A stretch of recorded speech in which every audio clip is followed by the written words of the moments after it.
Please this morning and turn in the Old Testament to the book of Exodus. The second book in the Old Testament, Exodus chapter 14. Exodus chapter 14. I'm going to begin reading in verse 21. And I'm going to be reading from the New American Standard Version of the Bible. You please follow along in whatever translation of God's Word that you have with you today. Exodus chapter 14, beginning in verse 21. This is a story you know. Then Moses stretched out his hand over the sea, and the Lord swept the sea back by a strong east wind all night, and turned the sea into dry land so that the waters were divided.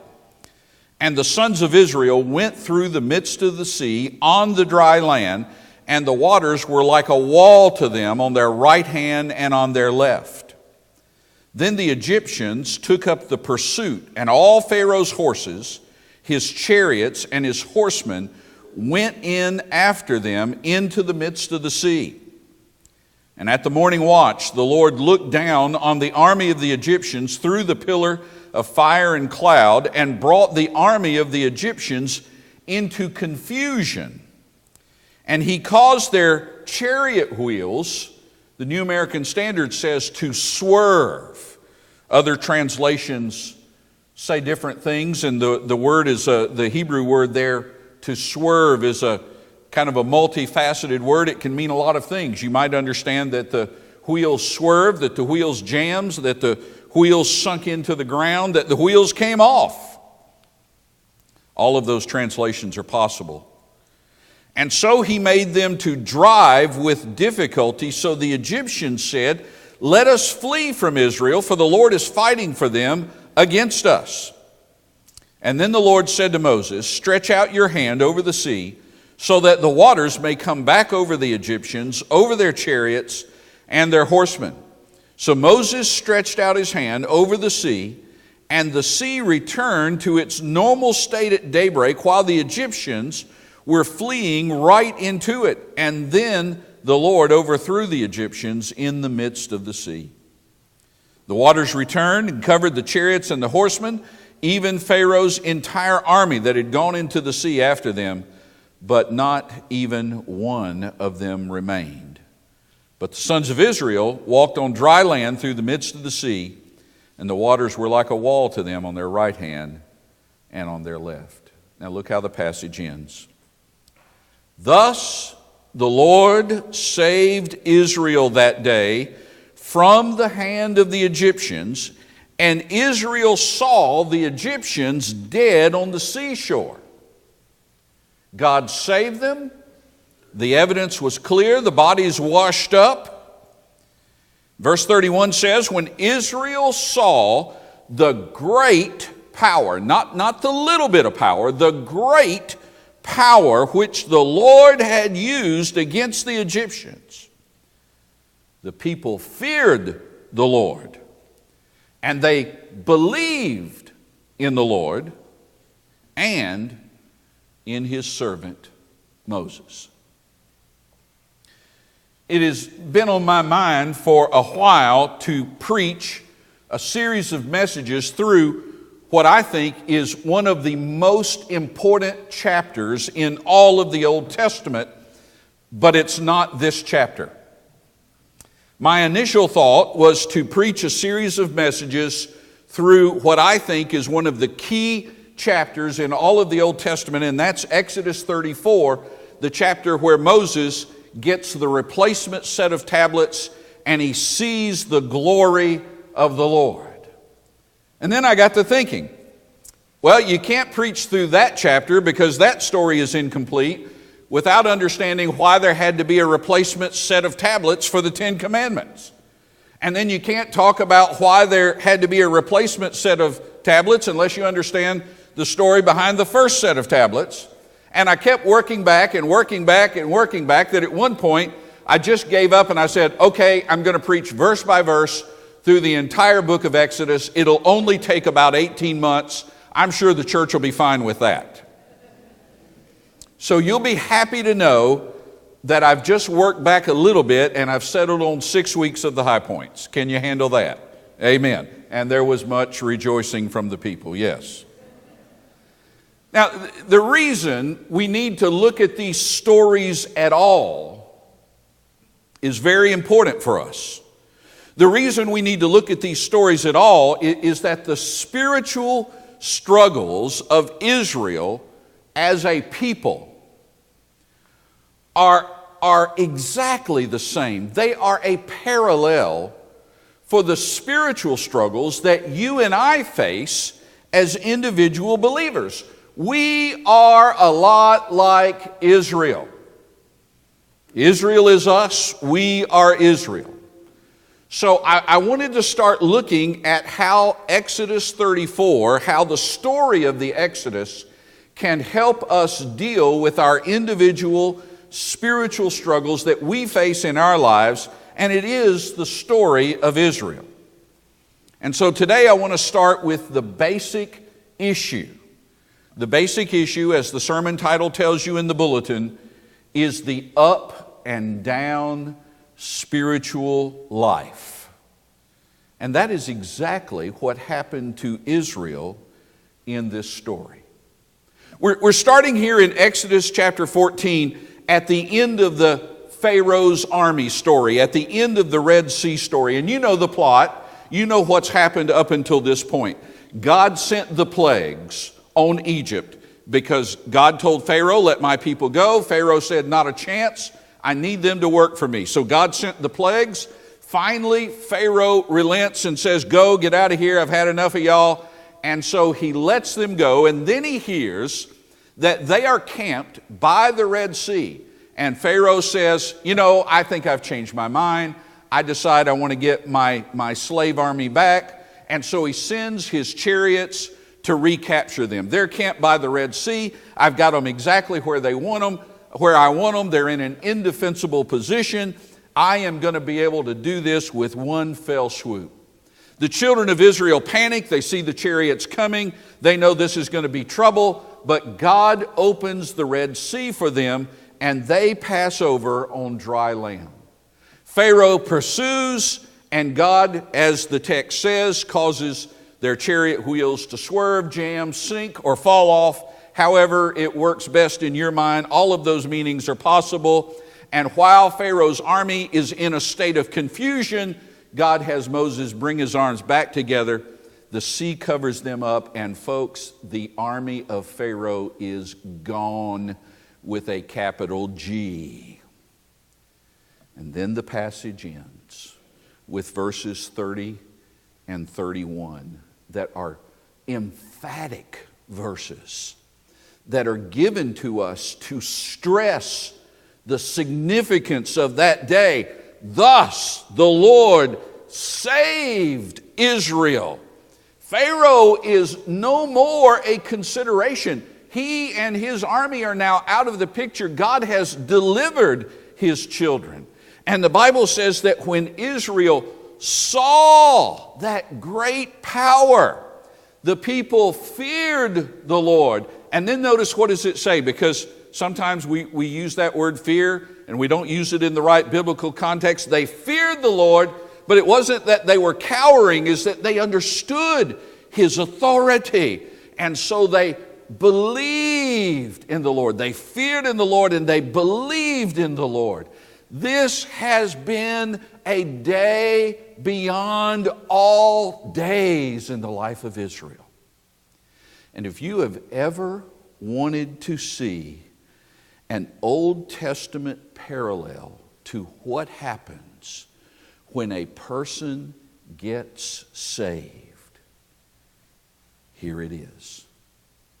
They saw the power of God and they believed, and their lives were never the same. Y'all, this is, if you want to see it in the story of the children of Israel, this day was the up part of the Christian life. Nothing is ever better. This is the high point. And for an individual believer, nothing is ever better than that day when you invited Jesus Christ into your life. Nothing in the world is better than kneeling at an altar lost and rising up saved. It just doesn't get any better than that. And wouldn't it be wonderful? Wouldn't it be awesome? Wouldn't it be great if every day in the Christian life was like that day? Wouldn't it be wonderful if every believer was every day clean, fresh, new, and forgiven? Wouldn't it be great if every day in the Christian life was an up day? Wouldn't that be good? But it's not, is it? And if you start reading from here in the Exodus story, you see that the down part of Israel's struggle seems to come right after the up part. And that's the way it is for believers too. Let me show you a little bit of what happens, and I'm going to traipse you around a little bit. Y'all familiar with that good southern word, to traipse, to meander, to take on a path? I'm not exactly sure what the word traipse means, but I've heard it used all my life. We're going to traipse around a bit. All right, this is chapter 14. In the very next chapter, y'all, in the very next chapter, go to verse 24. It says the people ran out of water, just like I was telling the kids. And it says when they ran out of water, they started, the New American Standard word is grumbling at Moses. Instead of asking God for a provision, they started griping. Well, what are we supposed to drink now, Mr. Awesome Sea Splitter? They didn't pray. They didn't seek. They grumbled. The word grumble in Hebrew has two meanings. It means to murmur. And we've talked about this before. Murmuring is an onomatopoeia word. It sounds like what it is. Everybody's going to murmur, murmur, murmur, murmur. It's kind of what it sounds like. The other meaning of the word murmur is to growl like a dog. How many of you have dogs? Yeah, just about everybody. And some of you may just have mean dogs. You've heard them growl. But I mean, our dog likes to play, likes to pretend that we're fighting. And so you can get her to growl pretty good. And she's got kind of a scary growl. If you ever come to my house, it sounds terrible. Given the fact that she's only about that tall, makes it a lot less. But if you're just listening, it sounds bad. I mean, she can... That's what Israel did. We're out of water.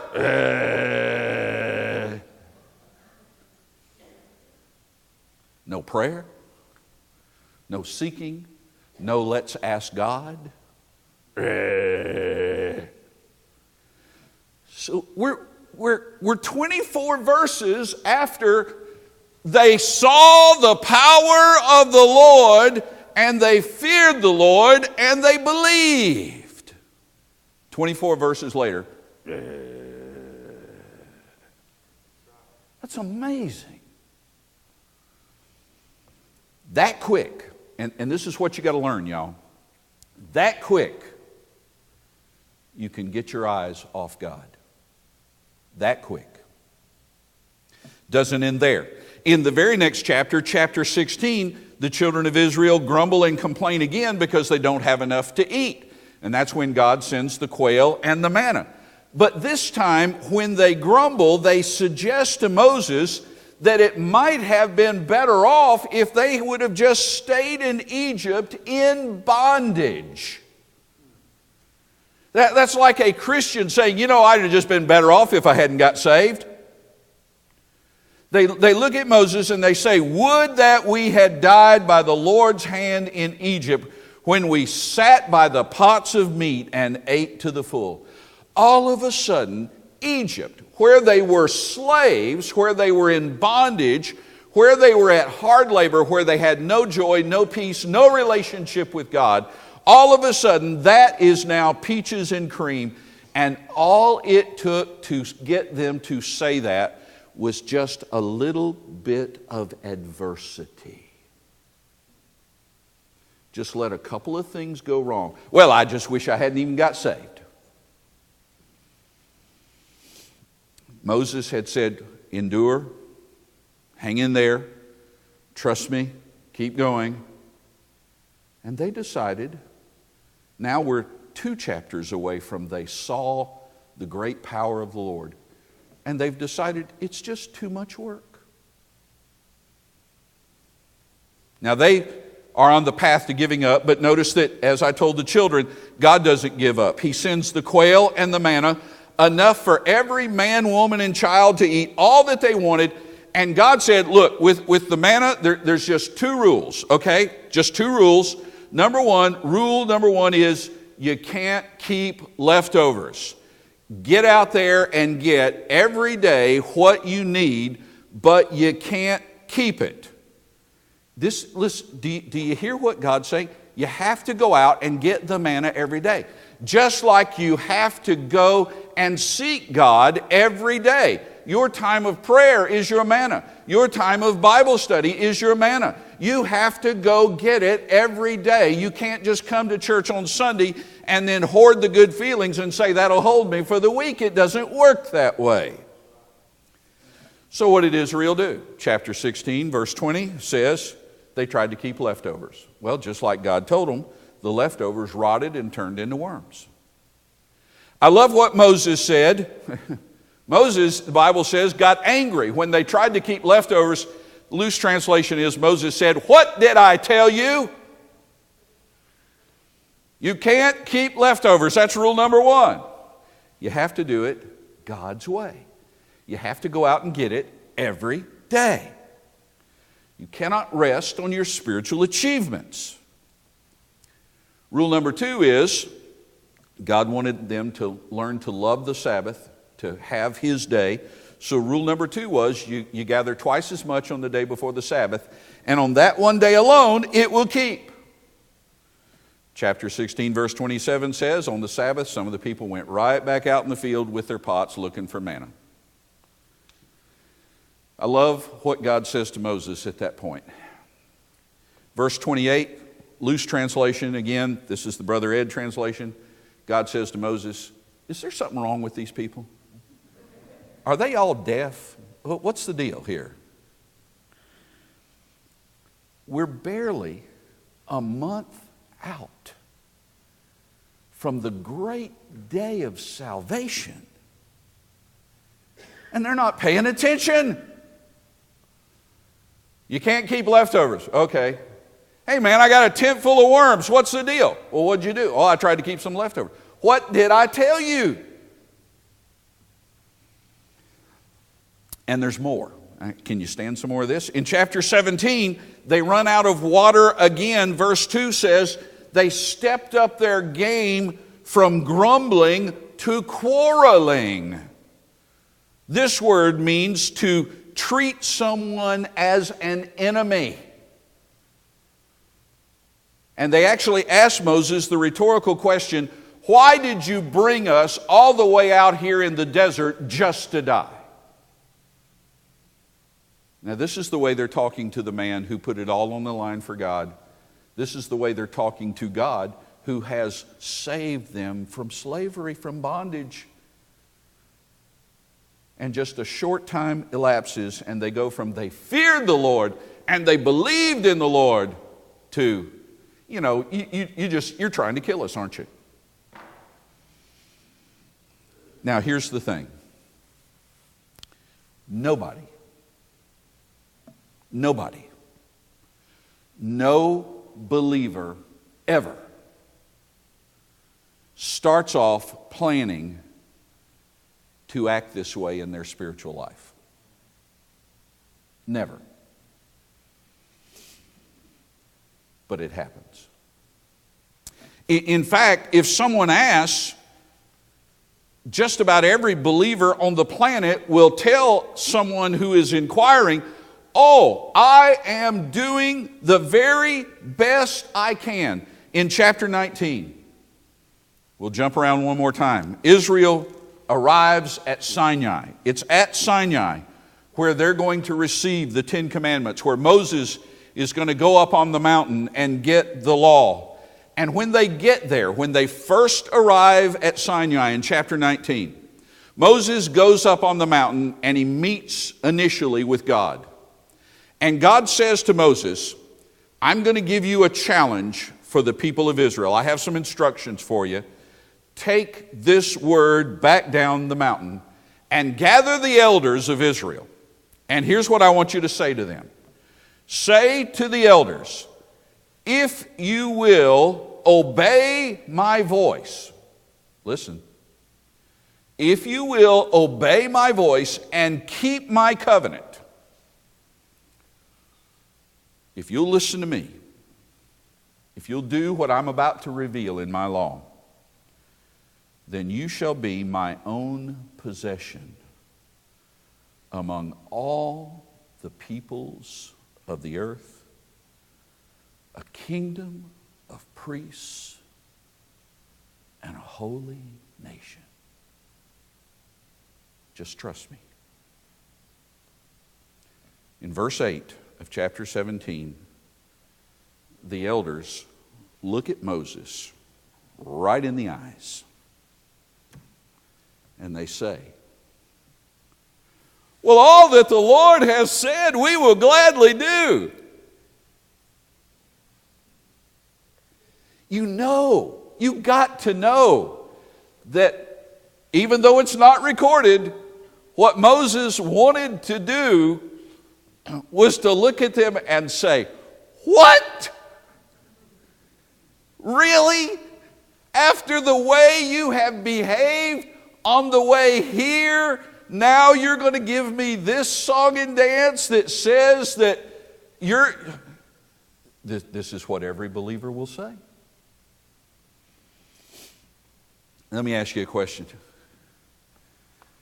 Does any of this sound like anything you've ever dealt with in your spiritual walk? Now, no hands, please. You don't even have to nod. Just think. Have you been here? Have you seen the power of God revealed in your life and then found 2 chapters later in your life just reading God the riot act and saying, no, I'd rather do it my way? Any of this sound familiar? If it does, welcome to the Christian life. Charles Swindoll has described the Christian life as 3 steps forward, 2 steps back. It's true, isn't it? Listen, and don't think, well, if I was, it's just me. It's I promise you, it's all of us. In fact, the Apostle Paul got the Apostle Paul, y'all, you can rhyme that in the South, Paul, y'all. The Apostle Paul, Christian numero uno, got so frustrated with his spiritual life that he wrote this in Romans chapter 7. Just listen to this. The willing is present, but the doing is not. The good that I want to do, I don't. The evil that I don't want to do, I do. O wretched man that I am, who will deliver me from the body of this death? Y'all, that's the Apostle Paul said that. Believers routinely, please don't think there's something different, odd, or wrong about your experience. Believers routinely experience the saving power of God. They feel the mercy of God. They ask for forgiveness. They get it. They discover that there is joy in knowing that your sins have been forgiven. They have peace with God. they receive the promise of heaven, and almost right on top of it, then they get frustrated because spirituality is not handed to them on a silver platter. And they discover they have to work a little bit at it, and then they start fudging the rules, and then it's 3 steps forward, 2 steps back, and sometimes 2 steps forward, 3 steps back. And that is exactly the story of Israel. Crossing the Red Sea, praising God 1 minute, complaining and arguing the next. So what do? The trick is to keep working at it. Keep working at it. Keep working at it. Charles Swindoll called the Christian life 3 steps forward, 2 steps back. I actually prefer Eugene Peterson's definition of the Christian life. He described it, and if you want to write something down, this is worth writing down. A long obedience in the same direction.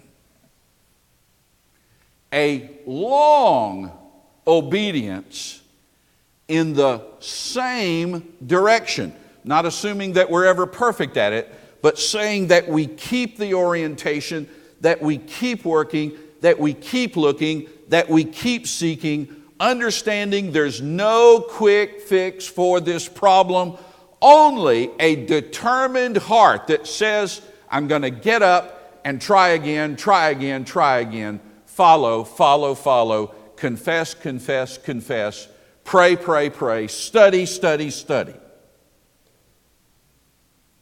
Last Sunday, at the end of the message, I asked you not to give up on your lost friends.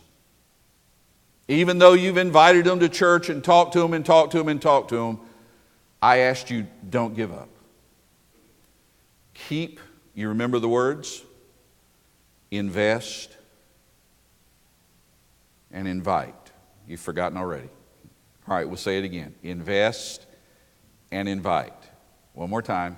Invest and invite.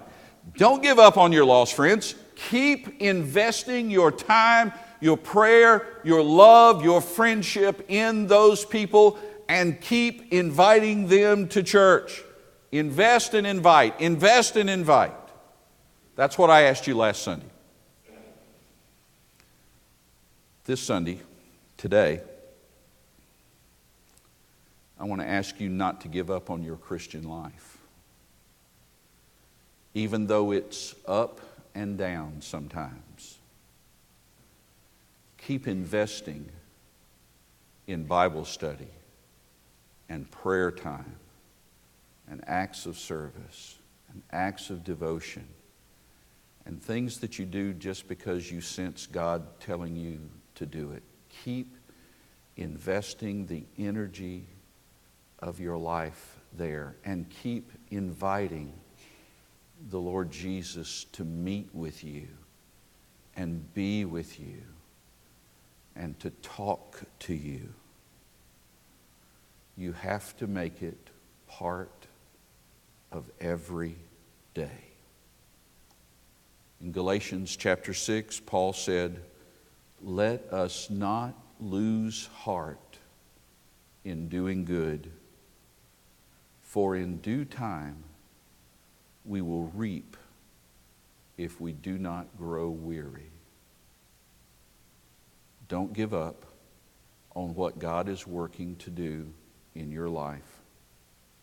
If you stumble, get up, keep going, keep going, keep going.